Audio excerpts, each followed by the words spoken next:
Cast Service Radyo Pilipinas. Radyo Publiko ng Bagong Pilipinas para sa Bagong Pilipino. Naghahatid ng mahahalagang balita at impormasyon na guugnay ng pamahalaan sa sambayanan. Tulay sa himpapawid ng serbisyo publiko. Radyo Pilipinas. Radyo Publiko. Ang boses ng Pangulo. Sa Iloilo, Radyo Pilipinas. 585 AM. Philippine Standard Time na una 2 sa hapon.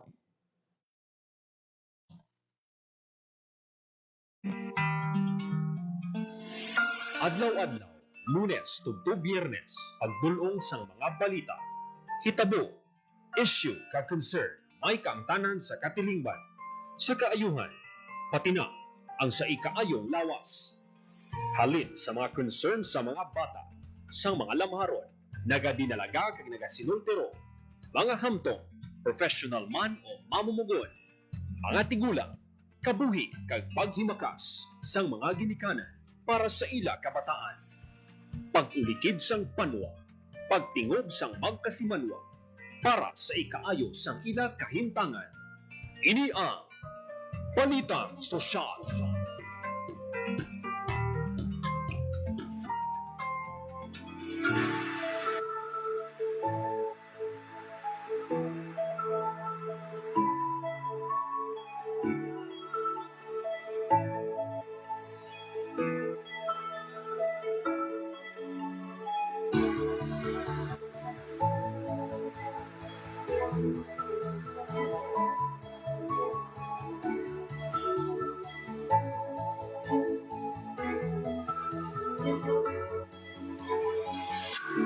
Mayong hapon Pilipinas, mayong hapon Western Visayas, mayong hapon syudad kag probinsya sang Iloilo.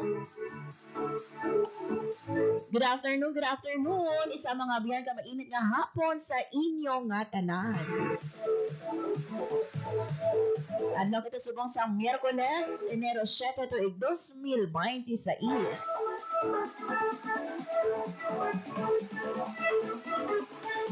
Mga biyan sa kinaandan, ako ang inyong alagad, Marian Grace Aranyata, and welcome sa programa Balita Sosyal.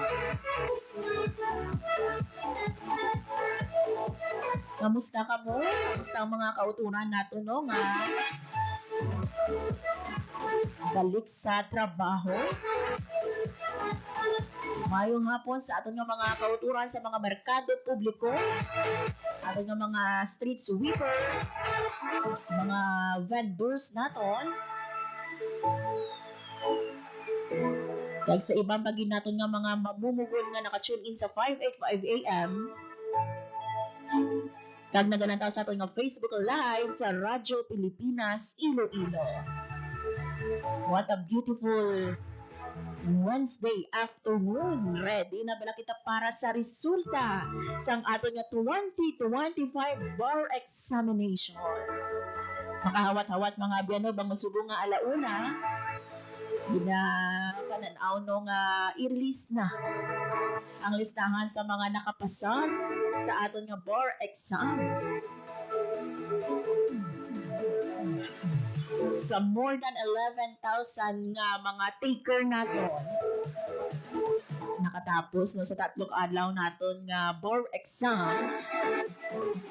Niara mga biyan sa 5,594 bar passers o kon 48.96%. And I'm sure no sa mga kauturan naton dira ami mga kilala, may mga friends no or miyembro sang ilang nga pamilya na nag-take sa bar exams. I'm sure no isa man ka mo subong sa do ginahawat-hawat do halos hindi nakapungko sa tuman ka excited.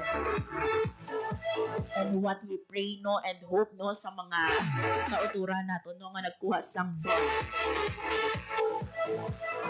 Nakabay pa grant ining big blessing no sa mga 2026 sa inyo. Anyway, mga binantes sa atong pagapat patunang pila ka mga balita gikan diri sa aton sa Western Visayas. Magakuha kita na sa pinaka-latest nga weather update sa upo ng aton nga Pag-asa Iloilo.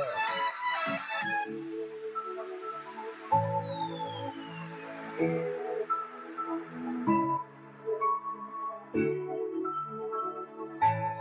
abiyanyari sa atong piyakalinya ang atong nga weather observer gikan sa Pag-asa Iloilo si Ma'am Lenore Silvestre. Radyo Pilipinas. Weather. Ma'am Lenore, maayong hapon sa imo. Hi, hello everyone. Mayong hapon. Muna ang ating latest weather update para sa buong adlaw sa Wednesday, January 7, 2026. Shearline nag-affect sa Eastern section ng Southern Luzon. Northeast monsoon nag-affect sa dilig na bayan ng Luzon, kag easterlies nag-affect sa dilig na bayan ng Luzon. Dili naman sa Western Visayas, mga-experience kita sa magulong umon at ibagal-umon sa langitan, kung may mga chance sa mga lagtalak ng pag-ulan sa mga lasang panatuog bukas ng easterly. May makasarangan at sumakutin naman ang hangin natin yung magahalin sa direksyon northeast to north na magadalasang makasarangan sa bumabalod na kadagatan. Forecast temperature natin generally na 25 to 30 degrees Celsius. Ang adlaw na bigla ka din ng alas 8 ng aga kung magkatulad din alas 5 Fahrenheit karon sa hapon. So, muna ang ating latest weather update. Halimirit may Iloilo Doppler Weather Station. Ako si Lenore Silvestre, Madam Magagyan. Salamat. Yes, Ma'am Lenore, lauman naton ang mga manami bala ang aton nga weather subong nga hapon o karong sa gabi diri sa Western Visayas. So, siguro ma'am, possible man niya ang yung ulan-ulan na binigay sa ating nga weather. If I heard it right, ma'am, ano ang nag-aapekto sa aton ang aton nga easterlies? Easterlies ma'am, ako na yung mainit na hangin sa Dagat Pasipiko. So, may ara sa gihapon nga tsansa nga magabubo ang ulan, Ma'am Lenore? Yes ma'am, possible ma'am. Lastly, Ma'am Lenore, ang imo nga panugyan sa aton nga mga tagpalamati. Ano lang ang i-updated na sa atin nga ang forecast, magdala lang kasi sa payong protection sa init ang ganito ulit.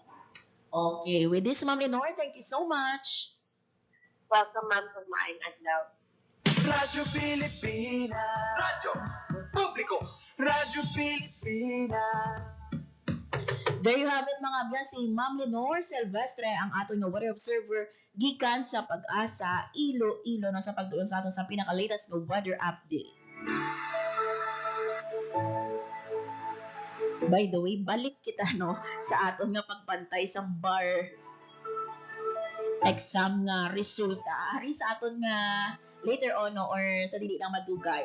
Magakuha kita sa nga update no, ano bala ara na nakapagwa na sa listahan ang aton nga Supreme Court sa mga nakapasar. Pao naton ini mga biyan nga balita halin sa resident man naton nga abogada. Ang labing una nga abogada sa Radyo Pilipinas Iloilo. Kag makarelate ini siya bangod nga technique kapareho man nga experience. So kuhaan man naton siya no sang iya diri nga report and at the same time ano ba ang iya na experience that time kasi nagahulat man siya sang resulta. Mga gabi na magadulong sang sining balita.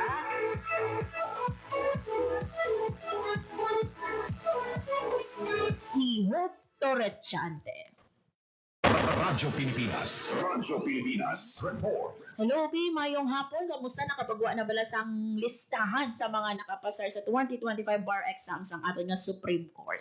Yan, ululupod kita, no, na nagabantay sa mangin resulta sa 2025 bar examinations. Kag as mentioned, no, 5,594 examinees ang nakapasar sa 2025 bar examinations. Kung sa diin, 11,425, no, out of the 13,193 registered applicants ang nakatapos sa 3-day exams. Imagine, once nga makatapos ka lang yan no, sa 3-day exam, considered no nga victory na ina for our examinees. So 11,000 of them nakatapos and 5,594 of them ang nakapasar sa nasambit nga pasinawan. Just a little ano lang no, recap lang yan no, kay ang bar examinations ginhiwat ini siya sa 14 ka testing centers nationwide. Nakit na dira ang Central Philippine University diri sa aton sa Western Visayas. And ginhiwat inaano sa nga nagligad nga September 7, September 10, kag September 14, and subong no nga adlaw um in January 7 no ginalauman nga maga-release no ang Supreme Court sang listahan, official list no sang examinees sa, or rather nga nakapasar no sa 2025 bar exams. By the way, yan no, gina-encourage sang Supreme Court ang publiko nga magbantay sa resulta sa opisyal nila nga mga communication channels. Yes. Iniagod nga hindi sila mangin biktima Correct. sa fake news, no? So may ara sa official website ang Supreme Court of the Philippines, ang se.judiciary.gov.ph. May ara man sila sa Facebook page, no? And sa karon amo inang aton nga source kung ginabantayan man subong no para sa official result no sa 2025 bar, and also for those gusto nila pwede sila ka-access through YouTube channel. And yan no ang gates ng Supreme Court kaina nagbukas 10 a.m. and magabukas ini until 6 p.m. no, just for the families and examinees nga gusto makita personal ang ilang mga pangalan sa gwa no sa stage sa Supreme Court of the Philippines. So good luck and congratulations in advance no sa mga nakapasar no sa 2025 bar examinations. I believe yan no ara ng listahan, but ang official nga pagpagwa sini amo na yang aton nga ginahulat-hulat. Anytime from now no magagwa na ini sa official channels ng Supreme Court kay kaina no na nabatian naton halin mismo sa Korte Suprema nga standby kay iga-release na no ang official result for the 2025 bar examinations. Ang iban no 1 p.m. may gahambal no 1 p.m. magwa, and in fact no before 1 p.m. nag-live na yan no ang Korte Suprema, and sa karon makita natin sa comment section sang Facebook Live sang Supreme Court no nga people are praying, rallying for their candidates or examinees no. So pamilya abyan nagapangamuyo no nga stani makapasar ang ila nga mga kakilala or beloved ones no kag mangin officially lawyers no sang pungsod Pilipinas yan. Yes, yung mga impatient yang sa mga comment section nato no bago lang liwat nag-live ang aton nga Supreme Court. So basi hopefully anytime from now hopefully magapagwa na gid ang resulta. Pero hopefully no pamakuton ta ikaw based sa imo nga experience no, what was the feeling right after nga nahibaluan nimo nga nakapasar ikaw sa bar examination? Do ano ka nami nga feeling ang imo nga nabatsyagan? First of all, yan, no, sa aton nga mga bar examinees, maintindihan naton kung medyo anxious sila kay yes. any moment from now magwa ng resulta, and you don't know kung makita mo ba lang imo nga Yes. pangalan o kung hindi no sa roll. But once nga makita mo naman yung imo nga pangalan, do like fulfillment na siya no, kay di syempre ang bar is like a culmination sa 4 years or kung pila pa na ina no nga years nimo sa law school, and to see nga makita nimo ang pangalan nimo officially nga nakapasar no sa bar examination, kumbaga nadulang tanan nga kakapoy no, pero sa very moment no nga mabalaan himong nga nakapasar ka do hindi pa na gilayon mag-sink in. So medyo maintindihan pa na naton sa aton nga mga examinees, and ang ilang nga mga parents no ang ilang nga loved ones Yes. very emotional no, very overwhelming ina nga situation para sa ila kung makita na nila ang ngalan sang ila mga kakilala. So especially kung ara ka dira sa stage sang Supreme Court no, Yes. dira mo gid makita ang pangalan nimo nga nakapasar, or dira mo gid makita ang pangalan sang kakilala mo nga nakapasar. Duga times 2 pag siguro ang emotions yan no.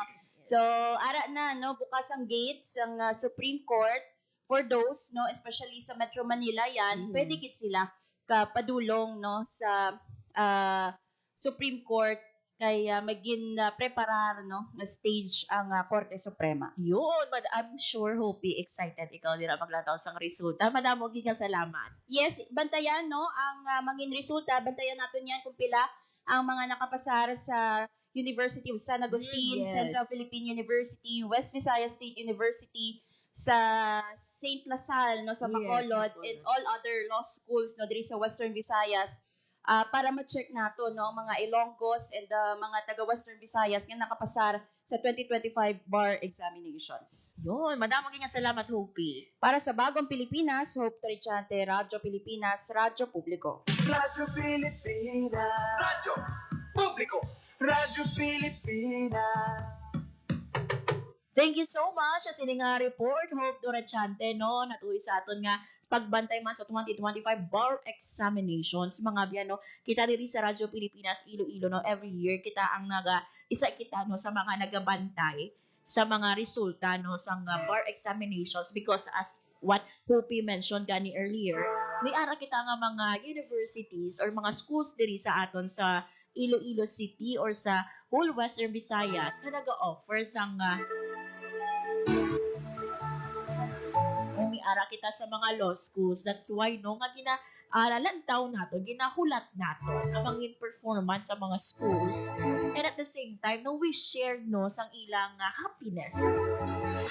Magaling ni Hopi, no, culmination ini sang years of pagtuon, hard work, at syempre ang sakit man sa bulsa, kaya hindi lango-lango no ang pag-eskwela nimo sa law school. Hindi man na lango-lango no ang kinahanglan nimo nga gastos mo. Especially dira no pag-apply nimo nga mag-take ka sang bar exam. And at the same time, ang imo nga pag-review. Actually, hindi lang bar examinations. No, even mga licensure examination nato, ang ato nung examination for teacher, engineer, sama ina sa mga ginahulat-hulat natin. Kung sa mga pagpasar lang, ang mga top-notchers, hindi kita magpaulihi diri sa Western Visayas. Philippine Standard Time, launa 20 sa hapon. Mga biyan sa ibang paginaton nga mga balita.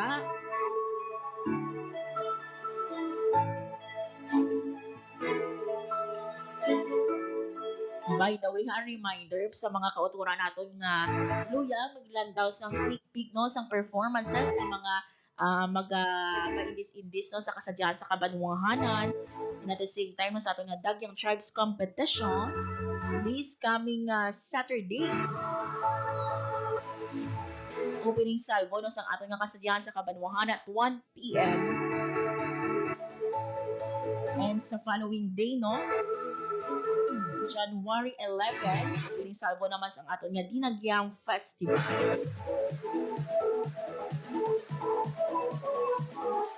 Namod sa mga biyano ang ating city government nagpagwan ng traffic advisory.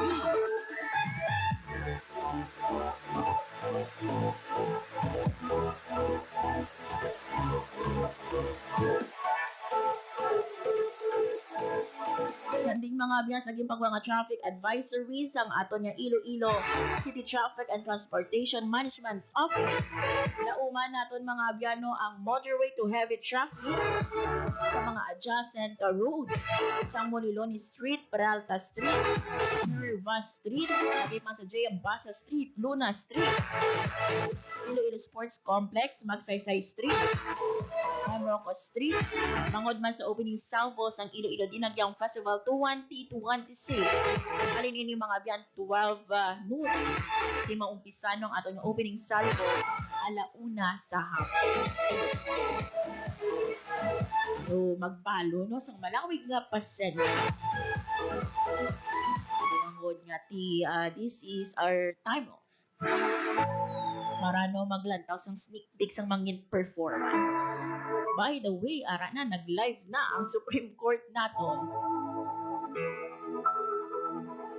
Amo na bala ini Pero samtang mga abyan no, nagahulat-ulat kita sa pagpagwa sang listahan, sa aton nga pagpangalagad subong nga hapon, makaupo naton mga abyan ang Regional Director sa DSWD Negros Island Region, si RD Arwin Razo.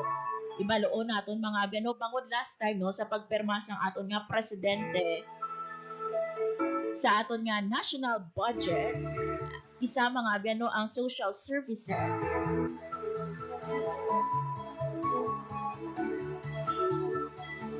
Sa midako man no nga bahin sang aton nga budget with 270.189 billion pesos. Ini no para nga make sure nato no nga maproteksyonan no ang aton nga mga kauturan kag syempre mahatagan gilayon sang assistance ang mga maapektuhan sang anuman nga kalamidad. So later on, no, hibaloon natin kaupoy kay RD Arwin Raso, ano ba lang kadako nga bulig at inino nga paghatag sang igtalupangod sang administrasyon ni Presidente Ferdinand R. Marcos Jr. sa social services sector. At the same time, mga abyan, last time, no, pag sige-sige ang ulan mo sa Sherla, ang mga kauturan kita sa Negros Occidental nga naapektuhan man sang sige-sige nga pagbubo sang ulan. Hibaloon natin later on ang ilaman no nga kahintangan sa upo ng ating regional director. So magabalik kita mga abyan matapos ang pila ka mga pahanumdum diri sa programa Balita Sosyal. This is a public service announcement. Discipline is the key. Umiwas sa aksidente sa daan. Ang pagmamaneho ay may kaakibat na responsibilidad, hindi basta mapaandar lang ang sasakyan. Kilatisin ang sarili, ang kahandaan sa manibela. Siguruhing inyong konsentrasyon ay hindi magagambala.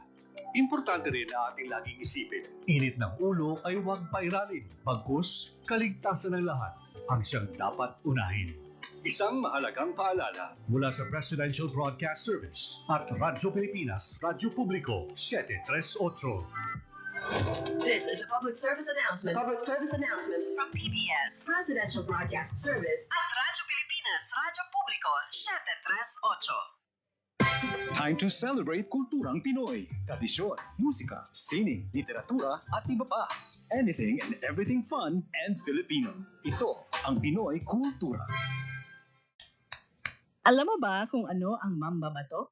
Think about the tap, tap, tap of the bamboo stick on a thorn to draw a symbol on someone's arm. This is the traditional Kalinga art of tattooing, performed and kept alive by traditional tattoo artist Wangod Ogay, also known as Maria Ogay from Buscalan, Tinglayan, Kalinga. Wikipedia says Wangod is the Philippines' oldest mambabato at 105 years old now. Sarah Barnes honors Wangod in My Modern Metro, telling Wangod's story as an apprentice at 15. Breaking the norm, learning the mambabatok tradition that used to be taught only to men. The art began with the indigenous Butbut warriors, headhunters, who got tattoos with special meaning, usually after a kill. But for women, the art portrayed standards of beauty. Wangod recalls her friends covering her arms and legs with tattoos she still wears proudly. She mixes her ink from pine soot and water and has hand-tapped tattoos on bodies of people from all over the world. Wangod inks a design that carries symbolic meanings specific to the Mambabatok culture. Thousands come to make the long journey to get inked by Wangod. Discovery Channel featured her and her art in 2007 on Tattoo Hunter, bringing Kalinga art to a global audience. The National Commission for Culture and the Arts honored her with the prestigious Dangal ng Haraya Award in 2018. She was also nominated for the National Living Treasures Award. Yan ang Pinoy Kultura because our culture is cool. Sana'y tiyakin ng mga magulang kung maipanganak akong malusog. Kumain si nanay ng masustansyang vitamin A panlaban sa infeksyon, para din sa mata, balat, bumbunan at mga buto. Ayon, pampabuhay ng dugo at muscles. Ayodin, pang-iwas sa komplikasyon at pagiging abnormal. Importante din ang check-up kay doktor kasi healthy nanay, ganda buhay.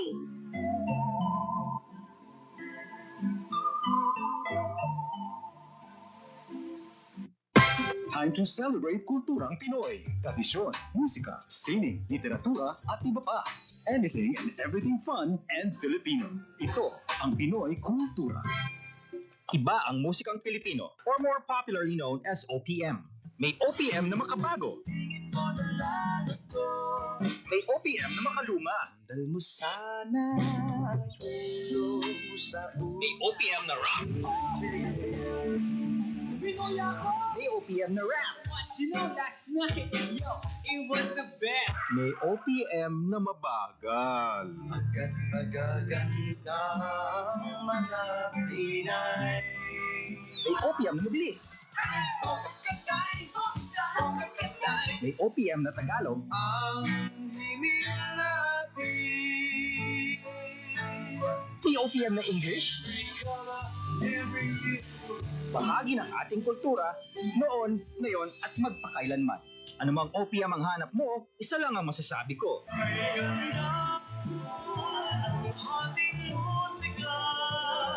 Yan ang Pinoy Kultura, because our culture is cool. Time to celebrate kulturang Pinoy. Tradisyon, musika, sining, literatura at iba pa. Anything and everything fun and Filipino. Ito ang Pinoy Kultura. Naaalala niyo pa ba? Philippine Standard Time, 1:28 sa hapon. Sa gihapon mga Pinoy, nagapamati ka mo sa programa Balita Sosyal. Radyo Pilipinas. Radyo Publiko. Radyo Pilipinas. Mga biyano, while we are waiting sa resulta sang aton nga 2025 bar examinations, ang aton dira nga hashtag no aiming for excellence. Ara na no nag-speech na si Associate Justice Attorney Ami Lazaro Javier. Pero while waiting no sa siniman nga resulta, this afternoon mga biyano, as mentioned earlier, makaupod naton ang aton man nga Regional Director sa Department of Social Welfare and Development o DSWD Negros Island Region.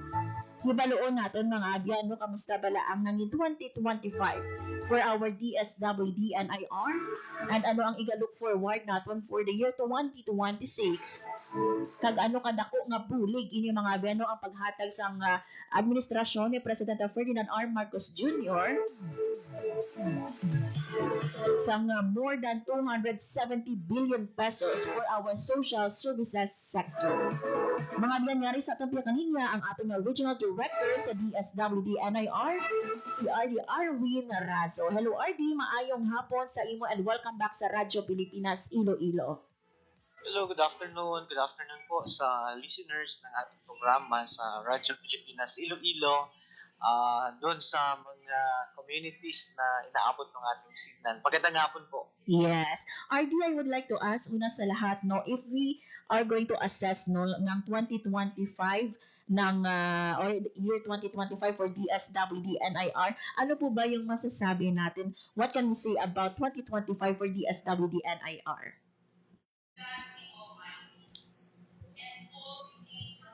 Yes. Balikan natin mga abyan sa dili madugay si RD Arwin Raso. Nadula no ang aton nga connection with RD. Sige, hello RD. Hello. Yes. Sige, RD, una sa lahat no, gusto ko pong malaman kamusta po ba yung naging 2025 for our DSWD Negros Island region? Well, for DSWD and Negros Island region, for 2025, hindi naman lingid sa kaalaman ng karamihan. Kaalaman natin na merong mga dumaan na pagsubok, yes, especially yung mga disaster towards the end of the year. So, tuloy lang, at least na nalampasan natin together with local government units and other stakeholders na kasama natin sa delivery ng social protection or social welfare and development programs sa iba't ibang kanayunan or barangay. Kaya mga bayan under the Negros Island region, especially dito sa tatlong lalawigan, Oriental, Occidental, and then ang probinsya or lalawigan ng Siquijor. Yes. And RD, no, yung 2025 was also the year kung saan tinatag yung ating DSWD or yung ating Negros Island region. So, full force na ba yung DSWD NIR natin or we are still in the process of hiring more personnel sa ating NIR? Well, yung transition natin in 2025, we were able to take off, and then we were granted with the additional plantilla positions, especially for the regional office of DSWD in the regions. Kaya tuloy-tuloy po yung hiring namin, and kasama na din yung ating mga field personnel. Yung iba kasi may lumipat sa ibang ahensya, yung iba naman ay na-promote, so kailangan natin i-replace. But still, tuloy-tuloy yung ginagawang implementation ng iba't ibang programa under the DSWD dito sa Negros Island region. Yes. And for the year 2026, RD, ano po ba yung malulook forward natin? Meron po ba tayong mga naka-pipeline na mga programs or activities for the year 2026 dyan sa DSWD NIR? For NIR, on top naman of our regular programs and services, tuloy-tuloy pa rin yung implementation natin kung ano yung ini-implement in other regions, except for some areas na may mga pilot implementation of projects or programs. And for NIR, kung ano yung regular programs in other regions, nandito din sa atin.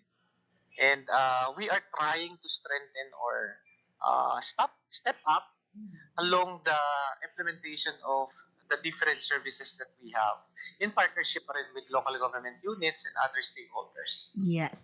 And recently, RD, no, ang ating Pangulo President Ferdinand R. Marcos Jr. nag-sign ng ating national budget, and for our social services, we have 270.1 billion pesos na inilaan ng pamahalaan for our budget. Gaano po ba kalaking tulong itong malaki kumbaga na bulk ng budget natin for our social services sector, RD? Well, that is indicative that the current administration is very serious in terms of delivering services to the people sa pamamagitan ng iba't ibang programa, lalong-lalo na ng DSWD na pinapatupad natin in partnership sa mga local government units and iba't ibang mga stakeholders natin. So again, this is embedded in the Philippine Development Plan na kailangang palakasin yung social service delivery, especially ng mga tinatawag nating vulnerable sectors or marginalized communities natin all over the country. So ako naman ay nagpapasalamat sa ating national government in my capacity as regional director sapagkat hindi nila pinapabayaan yung social protection sector or yung social welfare and development sector. Kami talaga yung welfare arm of the Philippine government when it comes to extending various forms of assistance, various forms of interventions to the different clientele systems that we have. Yes. And RD, hindi lang isang beses nagpunta dyan si Presidente Marcos sa Negros Occidental.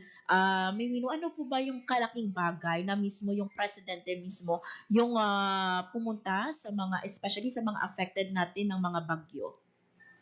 Yes, unang-una for the disaster-stricken communities, before the year,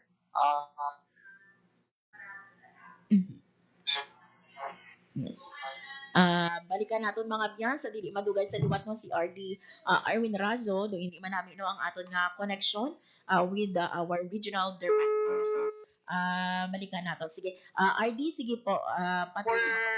Towards the end of the year, we fulfilled our commitment to the President, and he fulfilled also his commitment to extend assistance doon sa mga apektado ng bagyo, especially dyan sa Negros Occidental. In fact, yung una natin na kinover, we pilot tested yung ECT, yung Emergency Cash Transfer program doon sa some parts, partial ng La Castillana, but we were able to saturate yung reported ng city of Bacolod during the massive na flooding in the city of Bacolod. So that's more than 200 million emergency cash transfer, cash assistance to affected families in the city.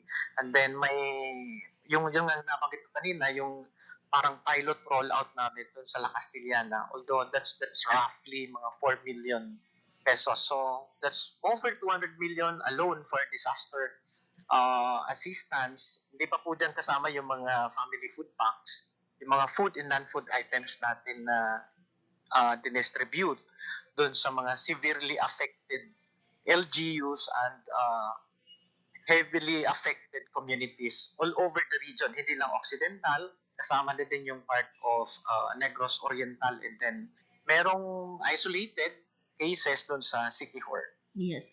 So RD, until now, nagbibigay tayo ng ECT for our affected families ng bagyo. For the second, actually, we are preparing for the next tranche. Okay. Because we have also, as directed by the central office, we need to finalize na our proposal for the next tranche of implementing emergency cash transfer. So tuloy-tuloy lang yan, hopefully within February or last week of January, kung kakayanin, we can commence or we can resume. Ang unahin lang namin dyan is yung mga severely affected talaga na distrito o yung mga local government units. Yung sunod-sunod na, especially yung Typhoon Tino, kasi yun yung pinakamalakas na naranasan natin with the floodings and destructions in various communities dito sa ating NIR. Yes. So hopefully we can commence within February, o di siya kayanin namin within January, February, since kaka-approve naman ng GAA natin. So we will be waiting for the cascading of the funding, but we are now preparing our documentary requirements to support yung aming request for funding. Yes. The last time yung nandyan si RD, si Presidente Marcos was in November. So ano po ba yung marching order niya, especially sa DSWD NIR natin, for those na affected ng bagyo and even ng eruption ng ating Mount Canlaon? Well, yun naman ay very consistent ang ating President. Kailangan walang magutom na pamilya or mga kababayan natin, especially yung mga apektado ng mga kalamidad. And nasa evacuation center, kailangan paabutan natin ng tulong since we have naman sufficient resources. NIR, yung ating mga family food packs, and then kung nangailangan non-food items, kami naman ay handang tugunan yung ganong mga requests from our LGUs. And we were able to prove that towards the end of the year. Talagang naibigay namin yung mga kinakailangan at yung mga requests from local government units. Sa pagtutulungan ng LGU at ng DSWD, mas magaan at mas napapabilis yung pagpapaabot ng tulong sa ating mga kababayang apektado ng mga unos o apektado ng mga kalamidad. Yes. RD, and sa iba pong topic, last time meron po tayong share line and some of our residents dyan sa Negros Negros Island region ay affected nitong share line. May we know, kamusta yung pagpamamahagi natin ng tulong sa mga affected natin na families? Well, right after the impacts of shear line in some of the areas or municipalities, ang maganda dito kasi meron kami mga preposition family food packs. So, mabilis yung mobilization ng available na resources doon sa mga LGUs. Ang kailangan lang naman namin sa LGUs ay bigyan lang kami ng datos ilan yung affected, and they can readily use yung mga available resources. So, parang ganun pag-uusap ba na there's no need for us to wait for so long a time na kumbaga maghihintay yung mga apektado. Hindi po ganyan dapat yung natin. Yung orientation kasi ng DSWD, right there and then, if we have available resources within that particular LGU, so we can augment immediately. As long as meron kaming datos, they furnish us with the data. Yes. Para meron kaming panghahawakan at meron kaming i-report doon sa dashboard ng DSWD NIR. So meron tayong mga selected LGUs like yung Valle Hermoso, sa Oriental, Bindoy, and some communities in Manhuyod, and even Cadiz City. In fact, ako naman ay meron ng dito ng mga immediate needs of affected families kasama yung food and non-food items para kahit pa paano matulungan natin and maibsan yung impacts na kinakaharap or na nararanasan ng mga kababayan natin. Yes. So meron tayo dyan, RD, now regional warehouse sa DSWD NIR. Yes, we have warehouses in NIR. We have one in Dumaguete City and we have two in Bacolod City. Yes. So we have the capacity to provide just in case we need LGUs need augmentation from the SWD. We have over 100,000 family food packs available at any given time. Yes. And before I let you go, RT, no, yung mensahe mo po sa mga nanonood sa atin dito mula sa Negros Island region, and yung New Year's message mo sa kanila. Well, sa mga kababayan natin for NIR, ang DSWD naman po ay bukas ang pintuan, especially sa mga kababayan nating nangangailangan ng tulong. You can visit us in our satellite offices. We have one in Dumaguete City, one in Bacolod City, in Bihor. Meron tayo in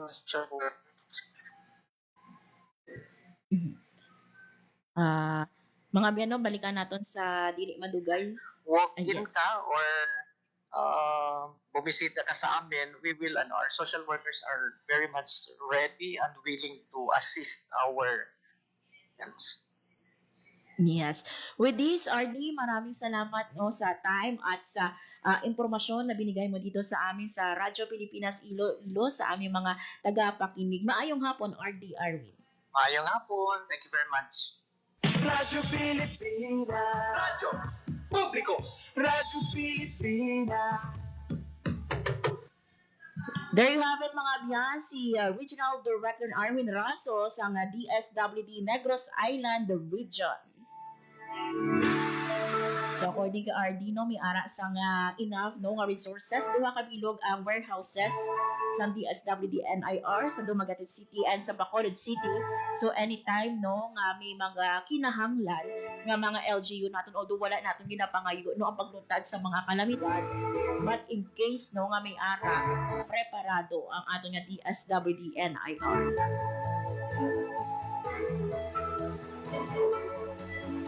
So, sa liwan ko kay RD Arwin Raso, madamong gid nga salamat.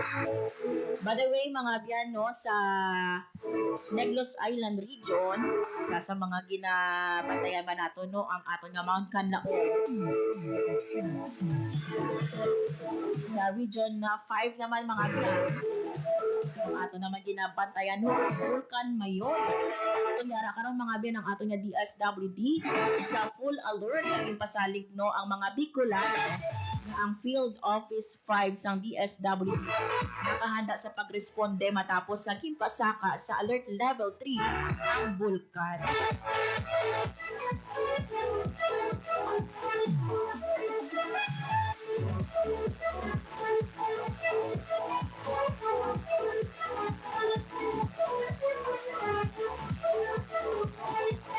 Imbayag mga biyan ni DSWD ASEC Irene Dumlao sang Disaster Response Management Group na sandig no sa mando ni Secretary Rex Gatchalian padayon ang close monitoring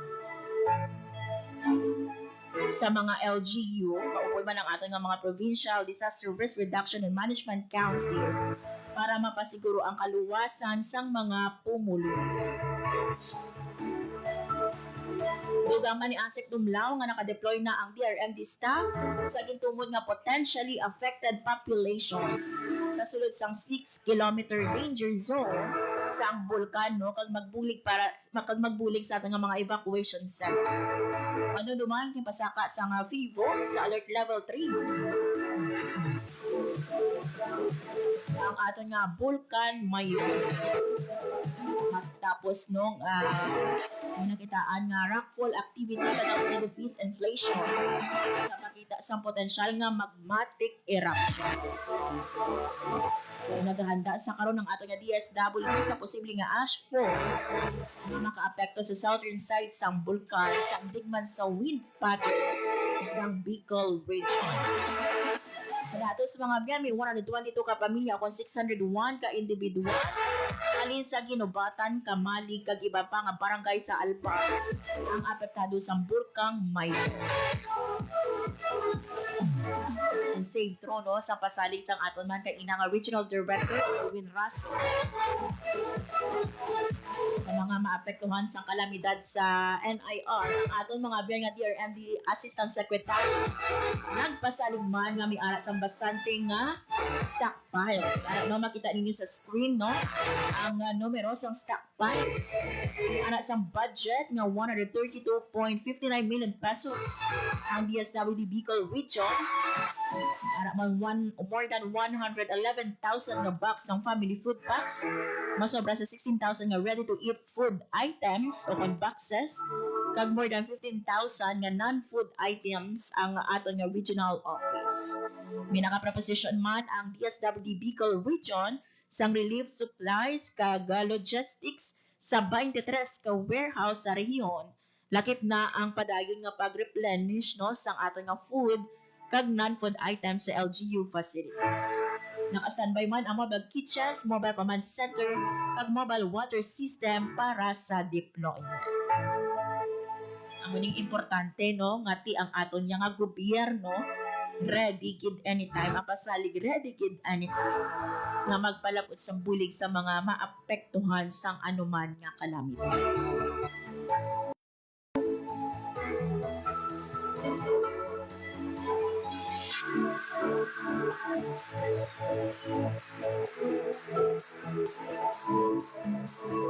Philippine Standard Time, launa 49 sa hapon, mga Bino sa gihapon. Ang aton man nga pagbantay no sang resulta sang bar exam. Subong no gina-flash ang pangalan sang mga in charge na nagtuhay nato nung exam. Giniwat nga bar exam. So, bantayan ang ining resulta sa iban nga programa sa Radyo Pilipinas Ilo. Thank you so much sa inyong pagtutok subong nga hapon, and thank you man sa akong mga katuwang teknika. Sa studio, Engineer Roy Louie Kaipang, kag sa among transmitter, Sir Jeffrey Bitti. Once again, thank you so much kay RD Arwin Razo sa DSWD NIR. Mga biyan ako na lang si Marian Grace Aranyata kag ini ang Balita Sosyal. Ang inyong tulay sa himpapawid ng serbisyo publiko, ang Presidential Broadcast Service, Radyo Pilipinas, Radyo Publiko. Radyo Pilipinas. Radyo